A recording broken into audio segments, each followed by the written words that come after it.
तैयार है? स्टार्ट।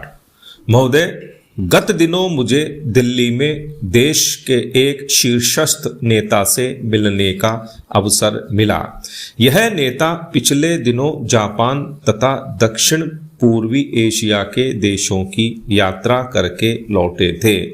उन्होंने बताया कि विश्व भर में इस समय जो आर्थिक मंदी की लहर चल रही है, उससे दक्षिण पूर्वी एशिया के देश बुरी तरह प्रभावित हुए हैं। मलेशिया, थाईलैंड जैसे दक्षिण पूर्वी एशियाई देश व दक्षिण कोरिया, जो कभी एशियन टाइगर के नाम से जाने जाते थे, आज अभूतपूर्व आर्थिक संकट के दौर से गुजर रहे हैं। जापान जैसी आर्थिक महाशक्ति भी इस मंदी की लहर में हिचकोले खा रही है। उन्होंने बताया कि वह जब जापान में कुछ समय घूमने के लिए निकले तो स्टोरों व दुकानों के बाहर अनेक वस्तुओं के मूल्यों में 50 से 60% तक की कटौती के बैनर या बोर्ड लगे हुए थे, लेकिन वहां पर खरीदारों की संख्या सामान्य दिनों जैसी नहीं थी। इसी तरह हांगकांग, जो चीन के अधिकार में जाने से पहले आर्थिक गतिविधियों का एक महत्वपूर्ण केंद्र माना जाता था, की भी बुरी स्थिति है। उक्त शीर्षस्थ नेता का कहना था कि हमारा देश विश्वव्यापी मंदी की लहर के बावजूद अगर इन देशों की तरह आर्थिक संकट का शिकार नहीं हुआ है तो यह आर्थिक महाशक्तियों के लिए आश्चर्य की ही बात है।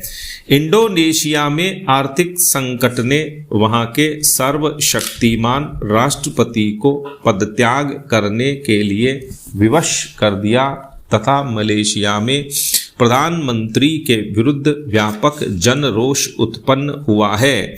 जापान का शेयर बाजार निरंतर गिरावट की ओर है। थाईलैंड व उसके अन्य पड़ोसी देश सब विदेशी मुद्रा व आर्थिक संकट से बचाव के लिए कुछ त्वरित कदम उठाने के प्रयासों में हैं।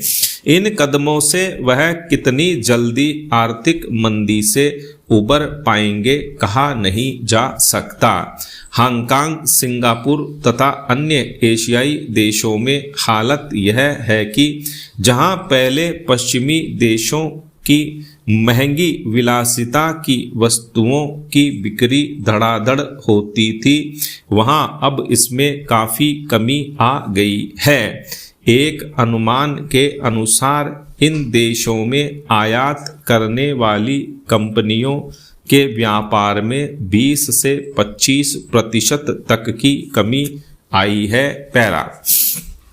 जापान जैसे आर्थिक व औद्योगिक रूप से ठोस देश में आर्थिक मंदी की लहर ने यह स्थिति पैदा कर दी है कि वहां कॉरपोरेट क्षेत्र की आय में कमी हुई है।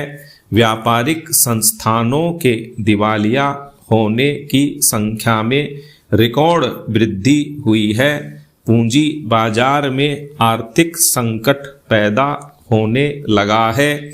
शेयर बाजार में कई शेयरों के मूल्यों में भारी गिरावट आई तथा नए पूंजी निवेश के लिए धन की कमी अनुभव की जाने लगी है। बैंकिंग व्यवस्था का ढांचा चरमराने लगा है। देश में इस समय बेरोजगारों की संख्या रिकॉर्ड स्तर तक जा पहुंची है। व्यापार में आई गिरावट में जहां चीजों के दामों में आधे से अधिक कमी आई, वहीं अब औद्योगिक उत्पादन में भी कमी आने लगी है। भवनों व भूमि के दाम भी घट गए हैं। स्टॉप।